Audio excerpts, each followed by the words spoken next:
Okay, welcome back to the Soft Life, everyone.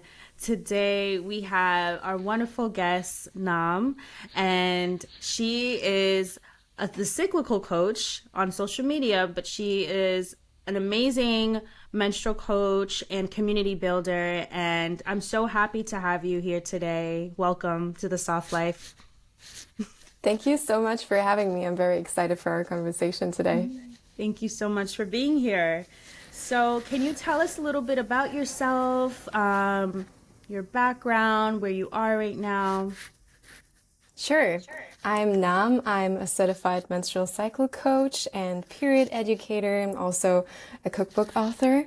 And I'm currently in Thailand, in my home country. I'm Thai German, but I'm actually based in Amsterdam in the Netherlands.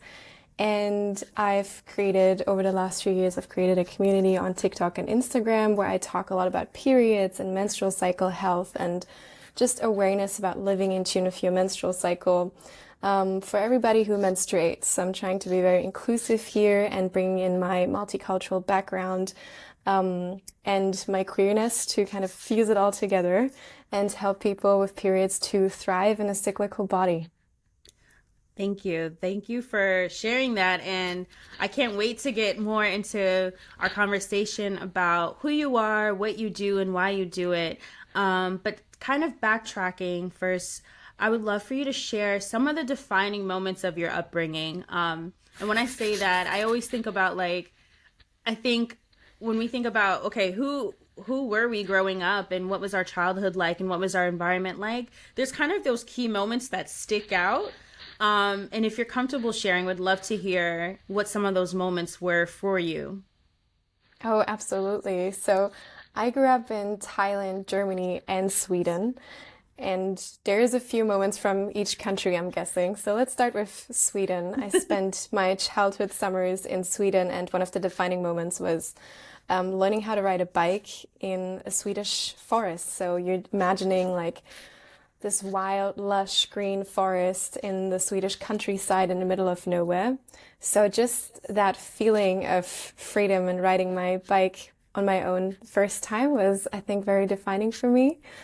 Same in Thailand, just connecting with my family there and being around how food was made and going to the markets and just seeing my family like sit together and celebrate and eat food together. I think that was huge for me. And until today, I love cooking. I'm such a foodie. And food for me is a way to connect and to take care of the people I love. So I definitely have that from Thai culture where sometimes, yeah, my mom shows me food, or actually all the time, she shows me her love through food instead of asking questions. She would be like, "Are you hungry, child?" And then she would make me my favorite dish.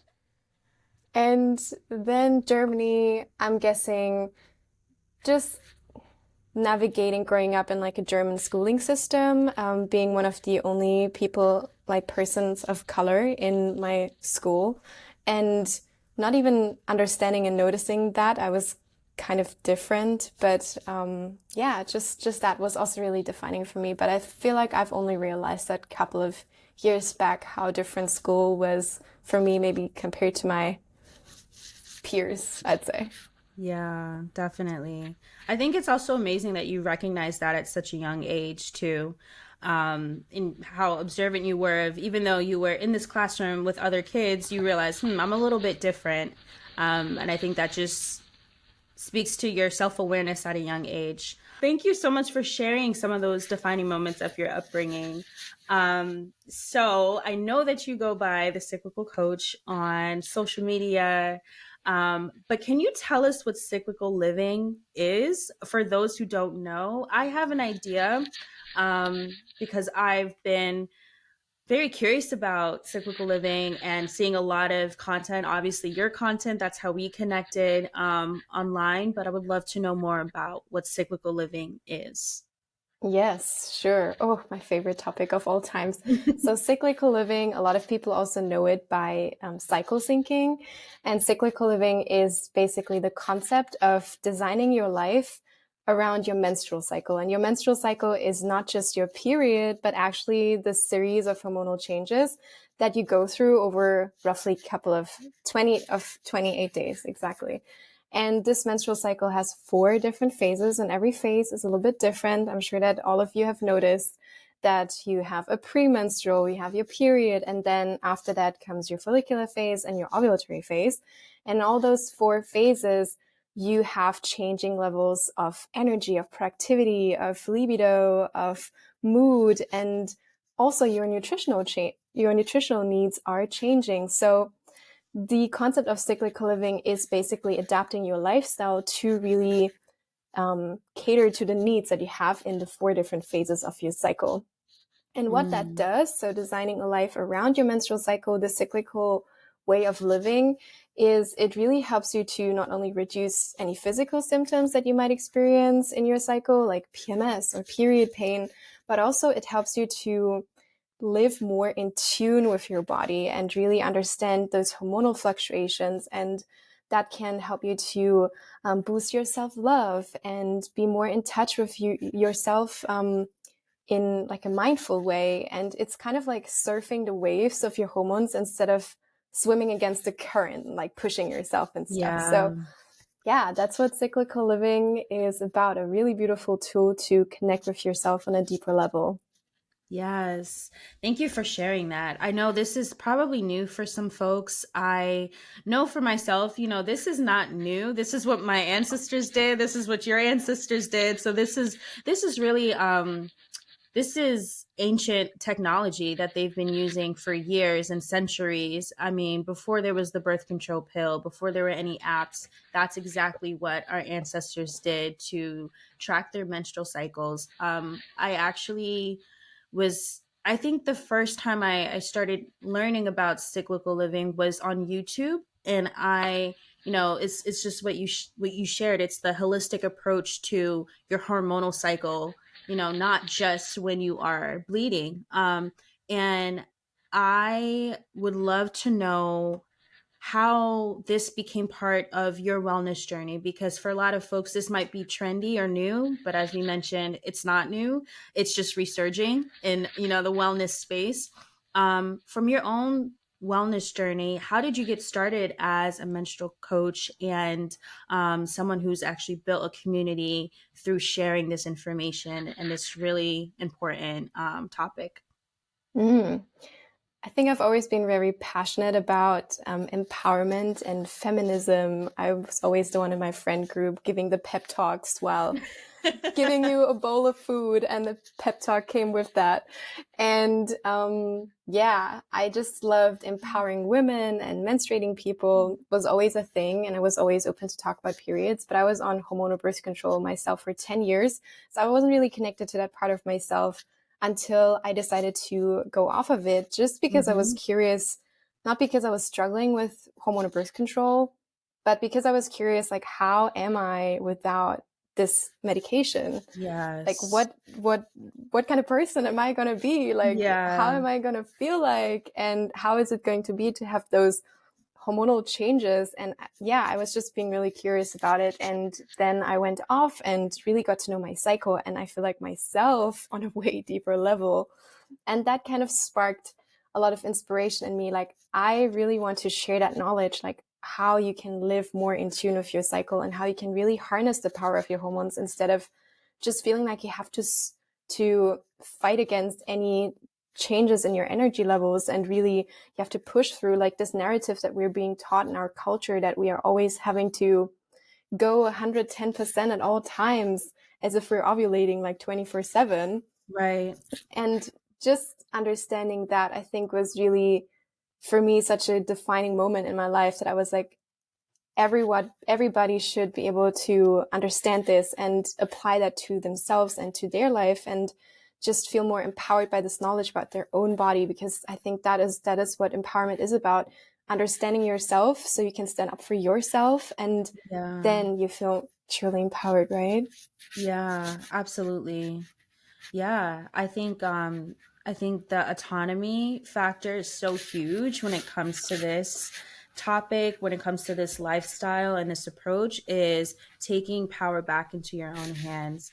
And for those of us who menstruate and those of us who have to deal with this hormonal cycle that is just seems very unstable, it can be debilitating. I know firsthand, I have had, those months where I'm like, what is going on with me? Like, I don't know what's going on with my body. Like, I feel all over the place. I just feel really unsettled and not grounded and unaware of what is actually happening in my body. And obviously it affects your mental health. I think most people that have dealt with periods Yeah. can agree that it affects our mental health a lot.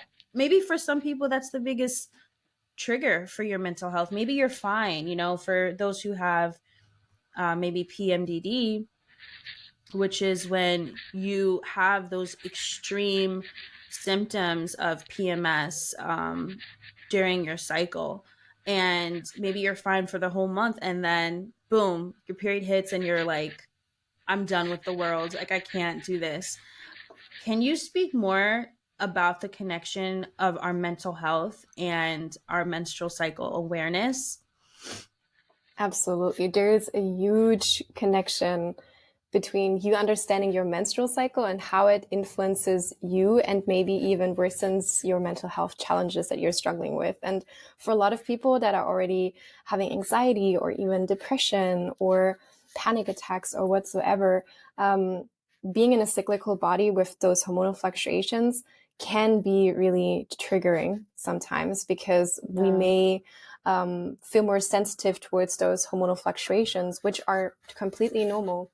But also, if we have any hormonal imbalances going on in our body, then this can really worsen those symptoms that we're having. And what you just mentioned, PMDD, which is basically PMS on steroids, but Yeah. like really heavy suicidal thoughts, like to that kind of direction, feeling Yeah. just wiped out like a week before your period, and then the symptoms get better when you're having your period. This can this is really challenging for a lot of people. But when you start understanding how your menstrual cycle is and what kind of hormones are at play at which time and what could really lead to those symptoms worsening, I think then you can prepare a little bit better and you can make space for yourself and maybe ask for some help in the phases where you know it's going to be a challenge for you, and just making sure that you're landing a little bit softer in each of these phases and Yeah. getting the support that you need. Also, when it comes to from menstrual cycle coaching perspective, the right nutrition or helping yourself out with lifestyle changes can really help to, if you're addressing those symptoms, can really help you to decrease any mental health challenges that are worsening in specific cycle phases. Yeah. I think that so many of us are just now getting familiar with the possibility that, wait, maybe I don't have to suffer this way every single month if I can make some changes. I know it's natural for us to go through this cycle every month. However, when you realize that there are tools and there's resources available for you to make this a little bit easier on you, I think that approach is an approach of compassion and self awareness, and we're deserving of that. And I think that the work you're doing is so important and impactful because a lot of us are even embarrassed to talk about periods or menstruation. And um, speaking to that, I would love for you to share some of the stigma or challenges you've come across, whether it's your own, whether it's through, your community and people that you know, or whether it's through your client work and the people that you work with. What are some of the stigma and challenges that you have to overcome or you have to overcome together in order to do the work of getting folks into their natural rhythm? Hmm. Personally, I growing up in Thailand and Germany, I struggled a lot with just seeing periods and menstrual cycles as a natural and normal thing, and maybe something positive even. When I think back of Thailand, you're not allowed to go to temples when you're menstruating because you're just excluded from that space. In Germany, it's the same. Like, you don't really talk much about periods. It's not a thing. And if you have any period problems or hormone health challenges, doctors also don't really seem to be so open to talk about it and to like help you with it. But it's like, here's hormonal birth control. And then it's like, oh, okay, well, is that my only solution?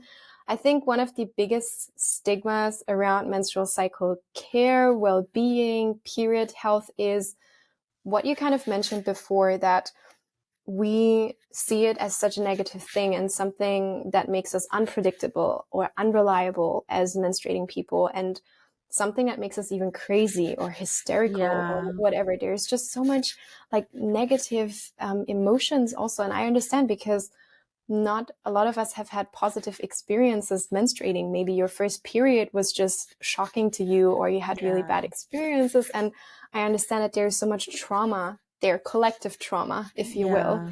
even maybe passed down ancestral lineage as well. Yeah.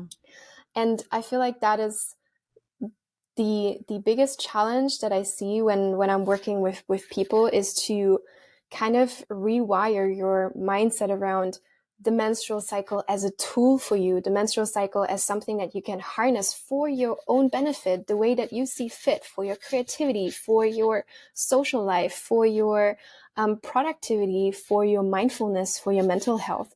There's so many ways that you can really use this innate cycle that you have to to your benefit at the end of the day. And it's more a matter of learning the how, because you've got that inner rhythm built into your body as well. Like, you already Yeah. have that. It's like a natural imprint that you have, and it's more about like leaning in instead of leaning out and being like scared of it, or just being like not understanding it. And I think that is probably one of the huge factors. As soon as people start understanding it and like noticing things about themselves, they're getting curious, and they're like able to overcome this mindset of, oh, I Yeah. hate my menstrual cycle, I hate being on my period, but actually rephrasing that like, oh, I'm curious to see, what if I make this kind of change in my life, in my nutrition, in my mindset? How will I experience my period then? Or Yeah. what's going to happen for me if in my next cycle phase XYZ? So Yeah. yeah, just I think the mindset about how we're seeing menstrual cycles, that's a huge stigma today still. Yeah, absolutely. And I think even the way I'm starting to slowly notice a shift in how our menstrual cycle, and also in the media and marketing, how it's being portrayed. I think for the first time in a few years, I've seen ads and commercials about period products being more inclusive, showing people that are not just thin, cisgender, white, presenting having Oh periods, gosh. because it's way more inclusive than that. And I'm happy to see those changes. I think also different period products being shared on the market, like having a menstrual cup versus tampons or pads, and being more aware of different types of companies and what they provide in terms of what's best for our bodies. Just again, the autonomy is so much more visible, I think, than it ever has Yeah. been. Because I know when I was, I think 13 or 14, when I got my first period, and I was just like, and I was in gym class, and I Oh. I didn't have anything with me, and I was just like, oh, here we go, here we go. But the beautiful thing I will say, so I'm Ghanaian. I'm Ghanaian American, West African, and in our culture, it's a rite of passage. So there was a little bit less like shame, and it was more excitement. I remember my mom and my sister, and my aunt were there when I came home, and my mom was like, "You're a woman now," and she was so happy for me. I think she took me out to get pancakes or something. Like, it was something that was actually Beautiful. Oh my God. it felt heartwarming. And she in our culture also, we wear waist beads, and it is it's a decoration that a lot of women wear when they start their period. And it is really, I think, in our culture, it's to embrace that new rite of passage that young folks go through at that time, and it kind of symbolizes it and signifies that. So you get your waist beads, you have a conversation with your aunts, and it's like it feels more communal. And I think that's like beautiful Mm. that I had that experience, even though it was a little awkward and I didn't really know what was going on. I did feel comforted, like, by my mom upholding those traditions, and in a way that I think that kind of helped me to remove that stigma. This is probably also the first time I've ever talked about my period publicly, which is, again, like, I think talking to you makes it more comfortable because I'm like, listen, she's the expert here. If there's going to be a time for me to talk about my period, it is right now. Okay. So I'm really glad that you've created such a soft and open and safe space. As a Cancer would, I'm very glad that I'm very glad that you've created that space. I Thank you so also much would, for sharing this and being so yeah, open. I feel like a lot of folks will be able to relate and also maybe just think back about their own first period and yeah, how they experienced it, and maybe they had a very different experience to what you just shared, and yeah, then just think about what you would have liked it to be and if you can rewrite that narrative for yourself, and yeah. maybe just have a think about your first period. It's like such a defining moment. There is actually a word for it. It's called menarche. It's the first period that we're having. Oh, Yes, I oh, love the rite of wow. passage that you just said. It's because it's menarche. It's Yes. amazing. That's beautiful. Wow, we learn something new every single day. But speaking of learning more about the different phases and cycles, can you kind of walk us through? I mean, a lot of us been walking around bleeding every month, not knowing what the hell's going on, just kind of chilling, just trying to make it through. What are the cycles? What are the, like, the phases that we have, when we menstruate? What does each phase mean, both like biologically, physically, and maybe even socially, mentally? How do those phases affect us on a day-to-day basis? If you could kind of give us a deep dive, because some of us don't know what a luteal phase is or follicular phase is, but if you could speak to that and really kind of give us that overview that so many of us probably really need, that'd be amazing. For sure. So your cycle, this 28-day-ish Hmm. time, starts with your menstruation, so the first day of your period. And this is the menstrual phase, which is the first phase of the four. And this is when you're having your period and all your hormones are at the lowest level. So you might also feel a little bit low in energy. By the way, period pain is not normal. I just want to put it out there. If you're struggling with period pain, this is a sign for you today to investigate what's going on, because it's just a sign of your body trying to talk to you and be like, hey, there's something Yeah. going on. And this is also what I like to call the phase of inner winter. So we can also use Mm. this beautiful idea of the inner seasons to connect more with the different phases of the cycle. And after winter comes spring. And this is the follicular phase, which is the phase between menstruation and ovulation. And Hmm. this is the phase where a lot of people feel like their energy levels are rising, they're more motivated, maybe even playful, and are really like ready to get out there in the world again, out of their period cave. And this is the vibe until inner summer. Inner summer is sort of the peak of our cycle with ovulation. Ovulation is when our body is releasing an egg and we are fertile, so we can conceive or try to avoid pregnancy if this is not what we want to do Yeah. right now. And around ovulation, you might really feel that peak energy and you feel your body be feeling strong and your digestion going really well and your skin glowing, your boobs look nice, and you're just like, yes. Ooh, I, yes. yes, I call that the Beyonce phase. Like it's just, Accurately described. yeah, like goddess mode on. You're like royalty now. Like okay. And after I love that it. comes that switch again. So you're really outward and out there in the world, and you don't mind people giving you attention and just, yeah, Beyonce queen mode. Yes, yes, yes. Love it. But after ovulation comes your inner autumn. And what we do in autumn is, or in fall, I think as Hmm. Americans Yeah. say it, it's Yeah. you're getting cozy. You might want to stay in more. You might want to just hang out with your comfort people. And this is Yeah. this cozy inwardness feeling of the luteal phase, which is one of the longest phases of our menstrual cycle, between 10 to 16 days. This is, yeah, due to the hormone progesterone, which is your natural antidepressant and sort of chill pill hormone, makes you feel cozy, makes you stay at home. I also call this the turtle phase. You kind of want to protect yourself a little bit more. And this is also a phase where a lot of people may struggle with premenstrual symptoms like mood swings, irritability, or just those breast tenderness and like all these symptoms that are also, by the way, not normal. PMS is also Yeah. not normal. It's very common, but it's not normal either. And then after the luteal phase, the cycle starts all over again. So then you're getting your period, and it's every time a new cycle. And I Yeah. like to see the menstrual cycle as a whole, with the 4 different phases, as this innate inner rhythm that you have.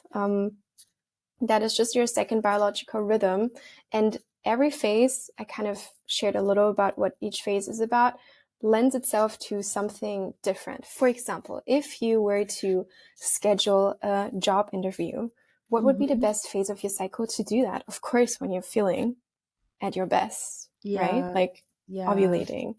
If you were to want to release something of your life that's no longer serving you, something that you might have realized, this is not what I need, this is not what I want, this is not what's serving me right now. What would be a better phase than your period, where you're releasing something, Yeah. your blood anyway, and you can really let go of what's no longer serving you as well? Or what is another great phase to just try something new, like hang out with a new person that you haven't seen in a while, or I don't know, do that pottery class, or just putting yourself out there and being playful. And that would be the follicular phase. So there's so many things that you can Yeah. do in the different phases where your body is naturally more inclined to support you anyway. Like your body's got your back depending on what you want Yeah. to do. So this is a little bit about menstrual cycle awareness and how you can start living Yeah. in tune with your menstrual cycle.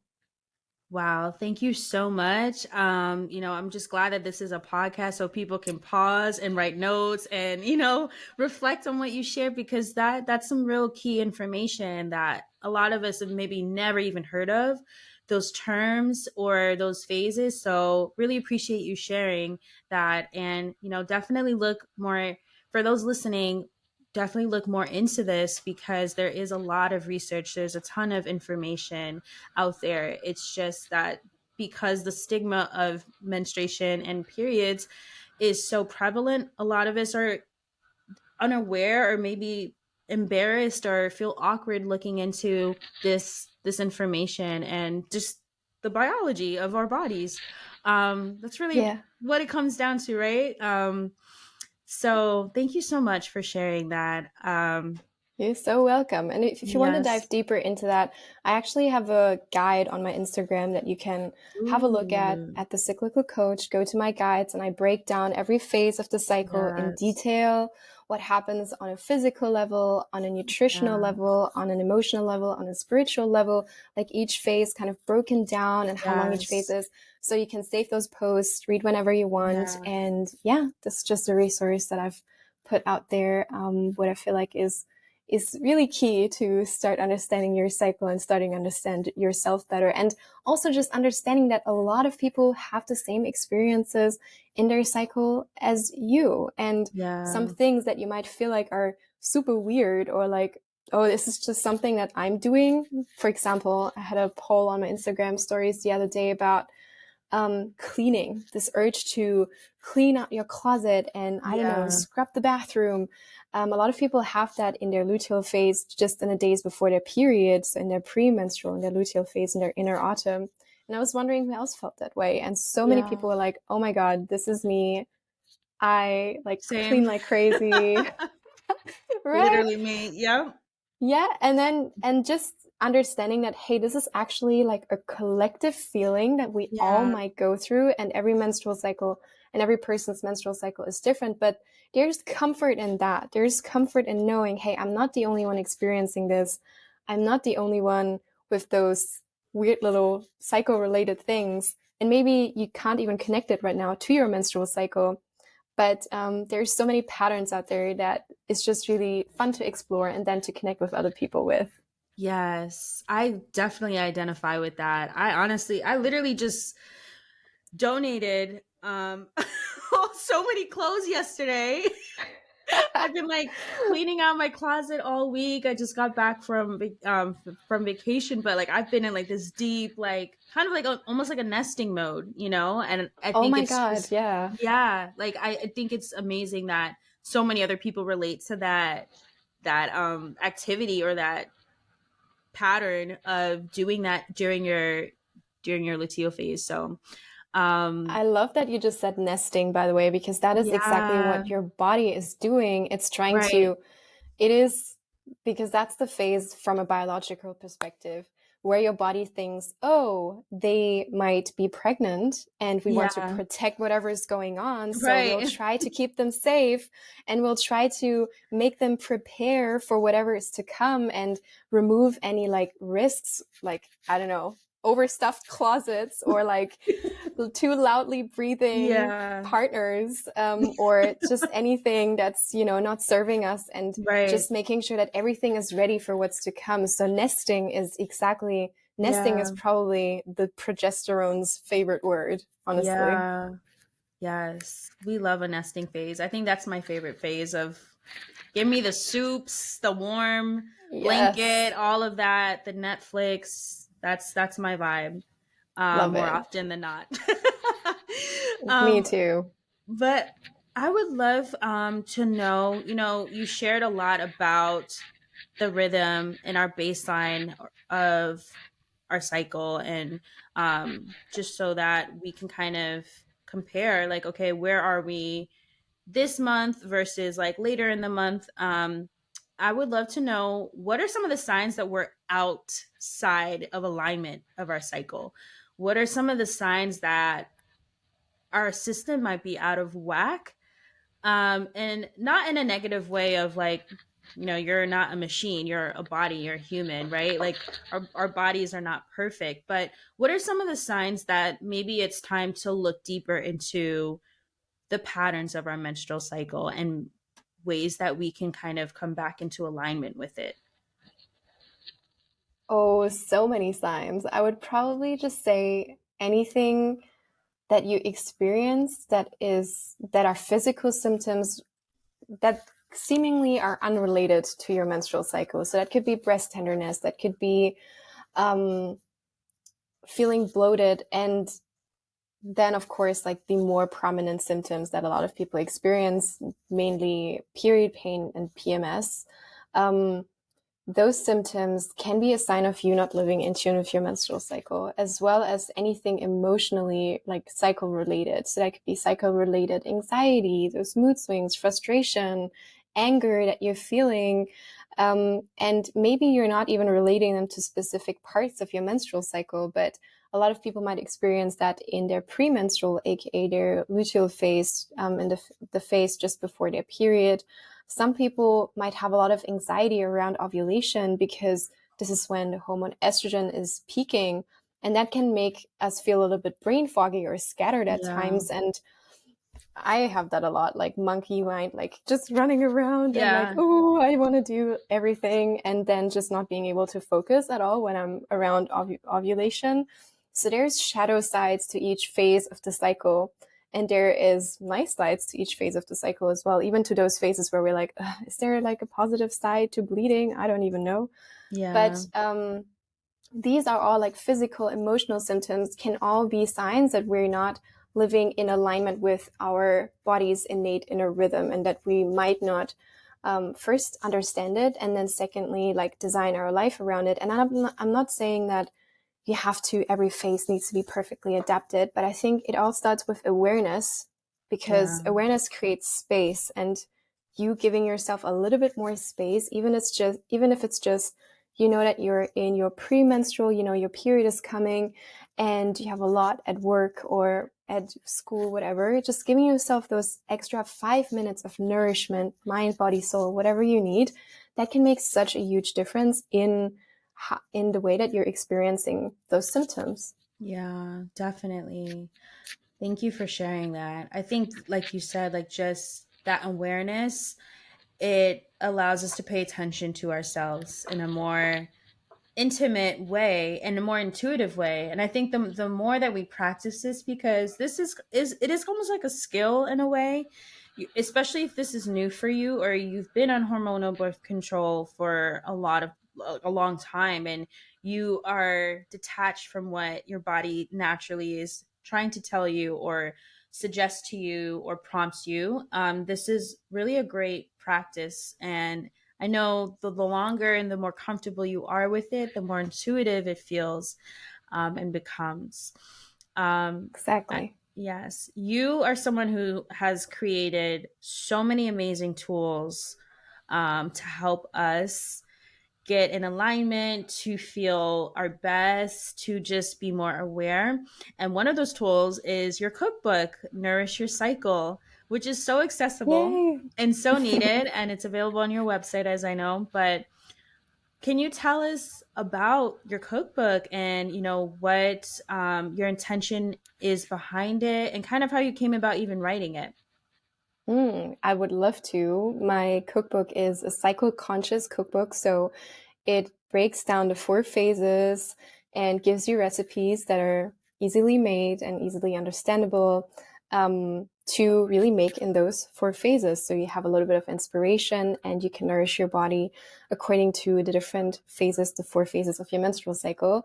And the inspiration definitely came from my own culture, or the many cultures that I grew up with, because as mentioned before, like food is just such a huge part of Thai culture, and really for me bridged the gap to connect more with my mother's ancestral line, just Yeah. through taste and smell and just the process of making food. And yeah, so that's why I've always been a foodie, a passionate cook, and been really cooking for my friends and just showing my love for food. And I've wanted to translate that into cycle awareness and combine that with this idea of living cyclically, and also create a cookbook that is easily understandable for beginners who might not be Mhm. pros in the kitchen, that's inclusive. So it's not only for women, but also any person who menstruates, and also has recipes from all over the world. So not Yeah. only the white, that girl definition of healthy food. Okay, there's nothing wrong with Ooh, that. Like, yeah. sorry, no shade, but there's also nothing wrong with eating Thai, Peruvian, Moroccan food to Yes. balance your Oh, hormones, right? three of my favorite cuisines, hands down, first of all. Like, so good. Oh, so good. Seriously, yeah, I just love just exploring different cuisines, and then imagine you just having a tool on hand where you can try out recipes from different cultures while at the same time just, yeah, honoring your body's inner rhythm, your body's menstrual cycle. So I wanted to create that resource and completely self-produce in my apartment in Amsterdam. Um, and yeah, it's been like a ride to create this cookbook, but I'm so proud of this piece of work that I put Yes. out there. And yeah, go check it out on my website if you're Yes. interested. And by the way, if you are wanting to, I wanted to add that to the conversation that we just had about menstrual cycle awareness. If you want to dive deeper into understanding your menstrual cycle, I have a free resource as well, which is a cycle chart, which is basically like a cycle tracker for you to print out and to start tracking your menstrual cycle so you can understand your menstrual cycle and what it means for Mhm. you. And I also have that on my website, or I'm sure that you will probably pop it in the Yeah, show notes. definitely. And Absolutely. I have a little tutorial as well, like how to track your menstrual cycle, not for like fertility awareness or like to for conception or trying to avoid pregnancy, but actually to just Yeah. becoming aware of your menstrual cycle and the 4 phases and what it means for you. So this is another resource that you can access. Yes. You are full of resources and tools, and I love it. I'm so excited. I'm definitely going to be grabbing the cookbook. It's exactly what I need at this point in my life. I just turned 30 a few couple weeks ago, and I'm like, all right, girl, time to like, really be an expert with your own body and your own cycle, and just try to holistically approach being more in alignment. So I'm so excited to check out the cookbook, try out the recipes. Again, I love Peruvian, Moroccan, and Thai food. Like, ironically, those are my top in my top five favorite foods ever. So I'm so excited to check out the cookbook. Um, Aside from what all of the amazing resources of your own that you mentioned, where can folks, or what are some of your favorite resources or outlets in your community or just through your own research where you've learned about cyclical living, whether it's books, podcasts, social accounts? What are your favorite ways to learn more about this or to introduce people to this? Period Power by Macy Hill, which is a book. She also has a Mm. podcast. Macy Hill is the OG. She's amazing. The Period Power literally changed my life. I think it was the first Mm. book that I read on cycle awareness, and just wow, okay, mind blown. Another great book is The Fifth Vital Sign by Lisa Hendrickson Jack. Ooh. Love that book too. Amazing. So these are two book resources. And then there's also, if you're wanting to understand your menstrual cycle or maybe the awareness bit a little bit more, there's amazing fertility awareness educators out there, like Nat, who has a really cool guide on cervical mucus and how everything's connected in your menstrual cycle. Also basal body temperature, if you want to get into that. There's a really cool TED Talk about that by Dr. Talithia Williams. And just on TED Talks in general, there's so many about menstrual cycle related, cycle syncing TED Talks. Another one is by Dr. Stacy Sims, I think is her name, which is titled Women Are Not Small Men.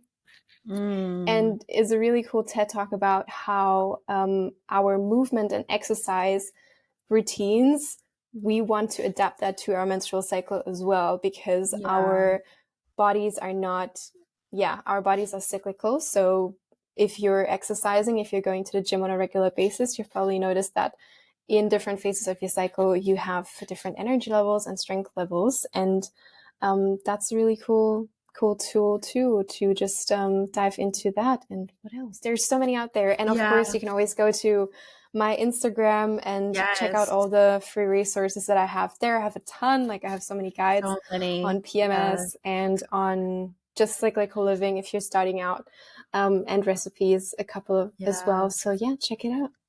Thank you so much. Definitely check out those resources and some of those TED Talks and books that you mentioned for a deeper dive. But I think your Instagram and your social media accounts are kind of like the comforting landing page for that. Like I would go Yeah. there first before I Yeah. delve into the other resources. Like yours just feels like so warm and Oh, open. thank So you. yeah, I'm excited to learn more about this. But I have a couple more questions for you. And what are your three like go-to self-care practices? I mean, it could be centered around your cycle or it could just be in general, but what are your three go-to self-care practices when you need to nourish yourself? Because you're helping so many people nourish themselves, but I'd love to know how you pour back into yourself through your self-care practices. The first one would probably be cooking, Yes. always.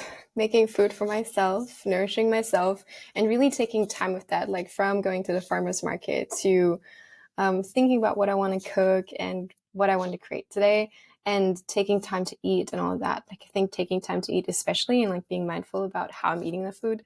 Um, Another one is just dancing and moving my body, dancing especially, putting on some good music and Yes. just moving my hips and like stretching and I don't know, just moving my body and get some energy flowing out and even shaking if I need to release some Yeah. stuff.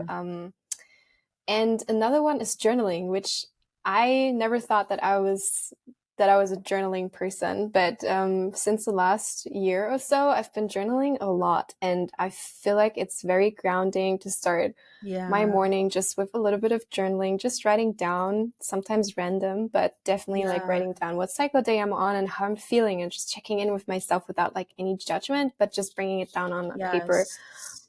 Yeah. I So these love are this. my favorite practices, I'm guessing. Yeah. I love. It's great because you kind of have like the mental, the physical, and then uh Nutritional. nutritional. Yeah, exactly. Um, Yeah.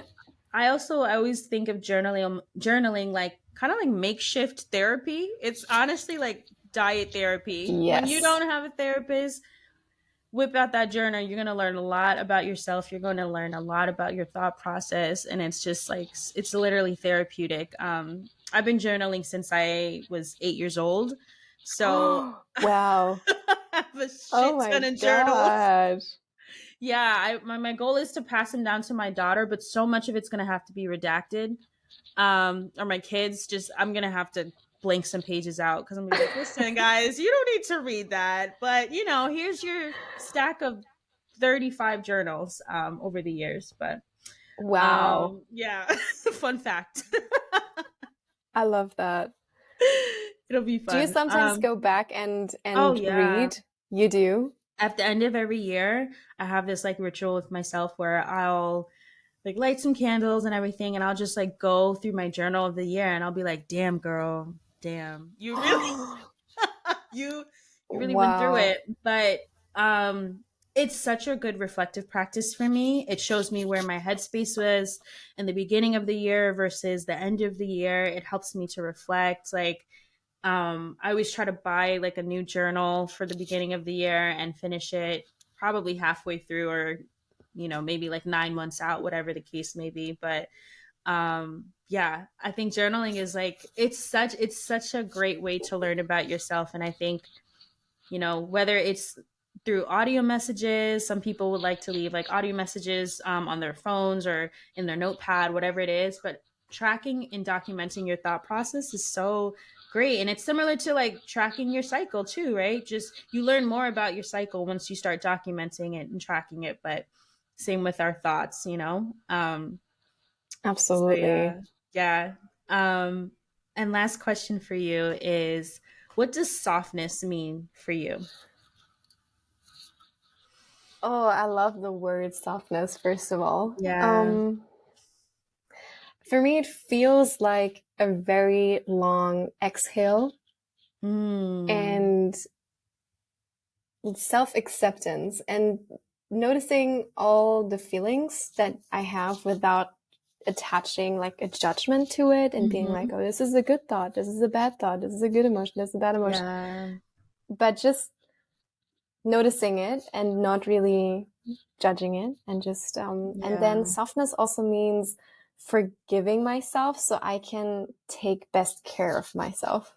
I think Yeah. that is what softness means for me, like in a world where we are constantly like being groomed to be better, thrive better, become better, like self-development, but also just letting it be enough. And for that, like forgiving myself for like anything I thought that I messed up, which is not even a thing. Um, Yeah. but yeah, just creating that space so I can take care of myself. That's what softness is for me. That's beautiful. That's beautiful. Thank you so much, Nam. To end our beautiful conversation, we're going to dive right into the rapid fire session. Ooh, And these are just excited. 5 really fun questions catered and designed around you.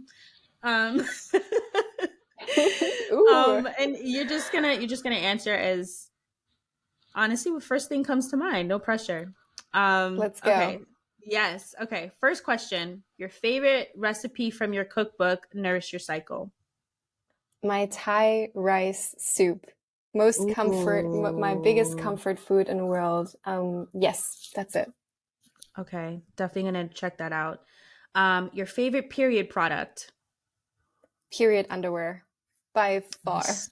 Yeah, it's a lifesaver. That's a good one. Never go back. Once you try it, you never go back. That's a good one. Okay, Kendrick or Doja Cat? Because I know you dance to both. Oh, that's a tough one, but I have to go with King Kenny. Yes, yes, we His love. concert in Amsterdam was just out of this Oh, world. so I mad I loved it missed so it. much. Oh, it was so no Kenny for sure. Yeah, yeah. Legendary, legendary. Best spot for vintage shopping? In Amsterdam, ooh, difficult one, but I would say go to the EJ Hallen. I'm not sure if I'm pronouncing this the right way. For all Mhm. Dutchies out there, excuse me. It's in the north and it's a market every Saturday, like one of the biggest flea markets in all over Europe, apparently. So there's so much Mm, stuff there.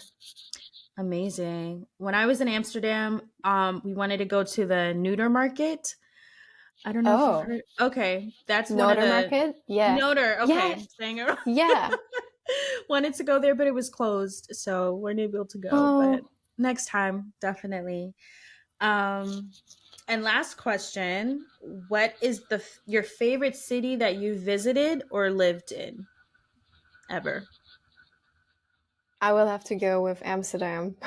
Yeah, Yes. that's for sure. I just love living by the water and I love living in Europe as well. I think I wouldn't want to choose anywhere else. But Yeah, Amsterdam is, yeah, an amazing city. It has it all. it really I is. love it.